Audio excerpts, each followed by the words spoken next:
What's up guys? Nandito na naman tayo para sa isang diagram. Ang ginawa nating diagram ay starting system wiring diagram pang Toyota Celica 2005 model. Okay, una sa lahat, pakilala ko sa iyo yung mga parts, ano? Battery, fuse length, min 3.0 watts, 7.5 ampere EM, to ignition switch. Ito main fuse 40 amperes. Ito naman ang starter relay. Itong fuse na papunta sa ECM. Ito starter assembly.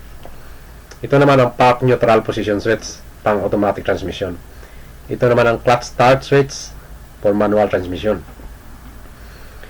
Okay, kung napapansin nyo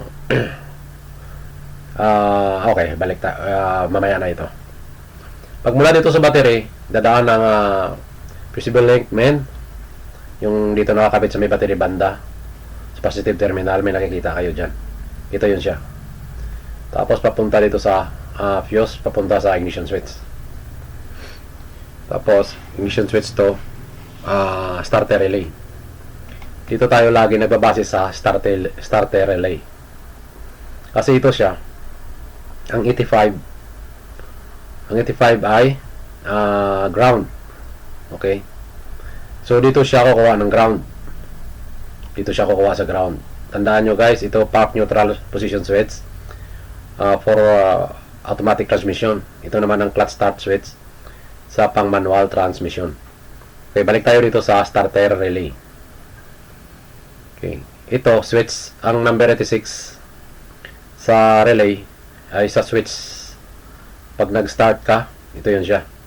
Okay, ito naman ang number 30, hot wire yan.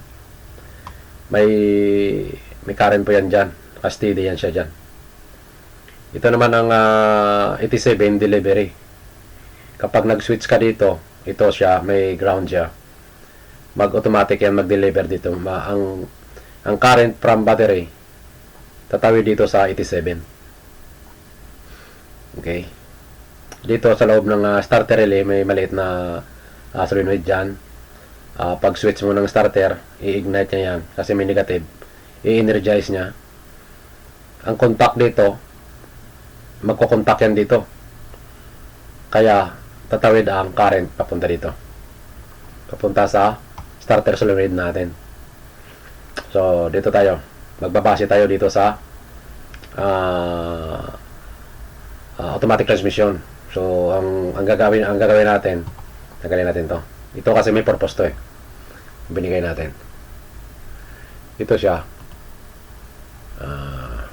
Okay, tanggalin natin. Yan. Mamaya i-explain ko sa inyo bakit may dugtong dyan.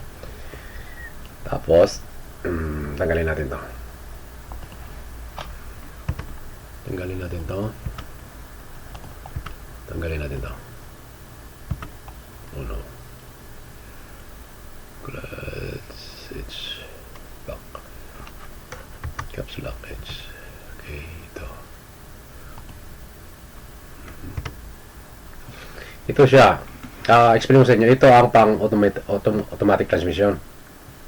Ito yan siya. 85 ground yan siya. Kailangan nakakambyo kayo sa park. Okay, pag park yan, konektado yan dito ang ground. Kaya mag-i-start yan siya. Okay, mag-i-start yan siya. Pero kung hindi siya nakalagay sa park, hindi siya mag-i-start kasi ang konektado lang dito ay ang park. May ground. Yan siya, direct siya dyan. Ito yan siya ang pang automatic transmission. So balikan natin. Ibalik natin.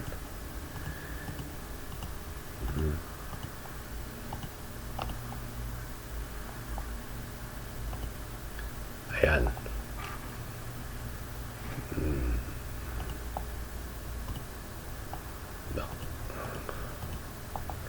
Okay. So ito naman ang tatanggalin natin. Yan ang sinasabi ko na may purpose siya. Dito tayo sa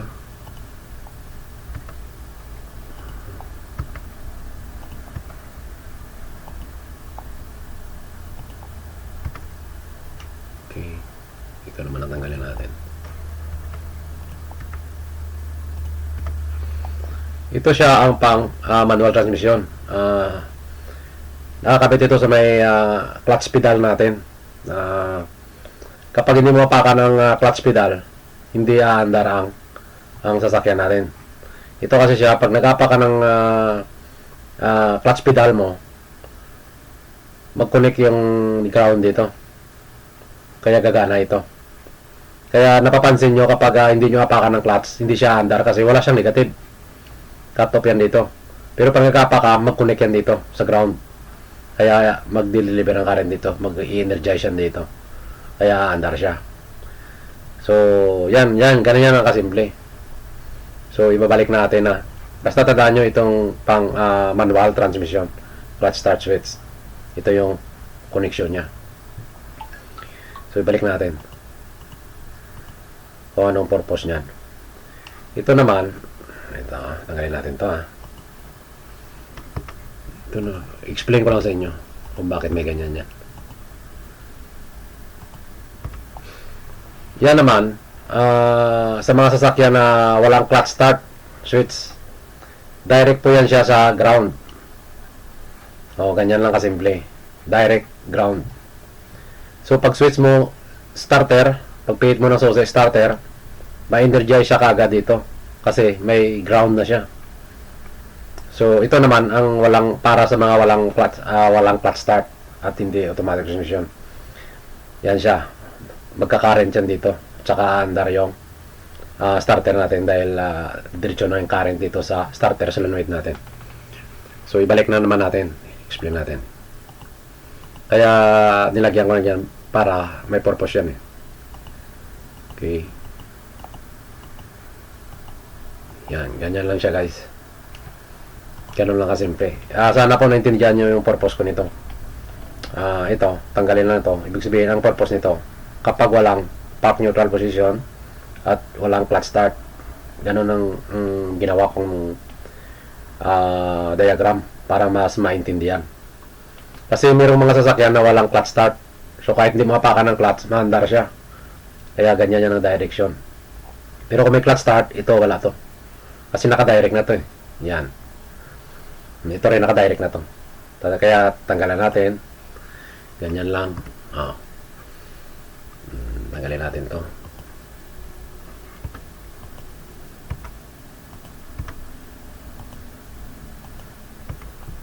Ito, tandaan nyo, pang automatic transmission. Ganito ang diagram niya. So, balik natin.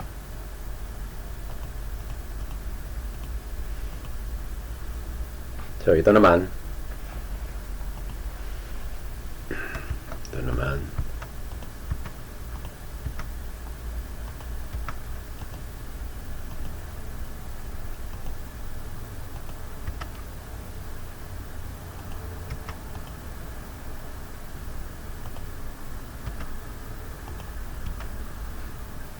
Yan naman ang pang manual transmission na mayroong clutch start. Ganyan lang kasimple guys. Pag wala naman clutch start, ganyan lang siya. Naka-direct lang yan siya. Tanggalin naman natin ito. Okay.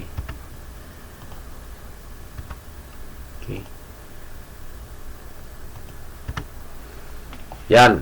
Pag walang clutch start, at saka hindi automatic transmission, for manual transmission, ganito lang siya, kasimple. So guys, sana po naintindihan nyo yung diagram natin.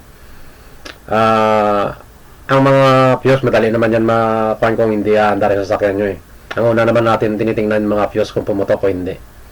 So ang relay naman, bihira lang nasisira ito. Okay guys, so maraming salamat sa panood. At sana nakatulong ito sa inyo, lalo sa mga beginner dyan. O sa mga nagdi-DIY, ganito lang gayahin yung diagram. Huwag kalimutan, ito ang starting system wiring diagram pang Toyota Celica 2005 model.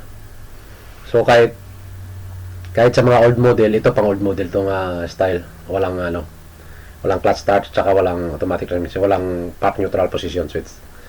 Okay guys, maraming salamat sa panood at huwag kalimutan sa pag-subscribe sa mga baguhan dyan, paki-subscribe naman. At saka